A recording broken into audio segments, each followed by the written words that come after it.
هم د دې علم په وجه باندې کو ګوري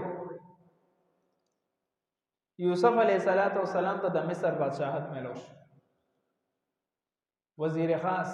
عزیز مصر وته ویل ته خپل مشیر خاص جوړم ته ما مشوره راکې او ته یې نه جی اجعلني على خزائن الارض د مصر چې کمی خزانه دي ما وزیر خزانه جوړ کا د الله حکم وته وی وته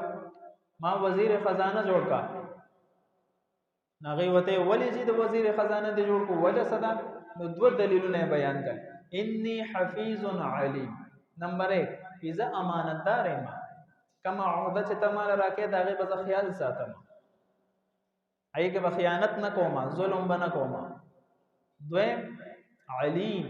او ما ته د عہده علم امشتا چې دا عہده به څنګه کارآمد کوم کار کې وراولم نو د علم په وجه باندې هغه وزیر خزانه د مصر عزیز مصر مقرر شو کله چې د علم د انسان سینې ته راشي کنه هم دک علم بتا بر اسمان ته خېږي خو چې عمل وسره امام مالک رحمه الله فرمایي وی علم چې د علم دا د عمل نوم دی دا د معلومات نوم نه دی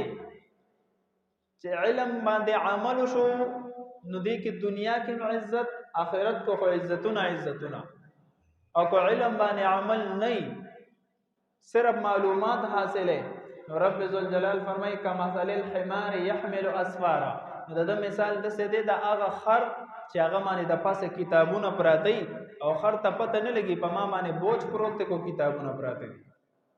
هغه ته د دې خبره تمیز نه نو علم باندې چې عمل نه کنا ګوره دا الټا بوج وي په انسان باندې دنیا کې هم په آخرت کې هم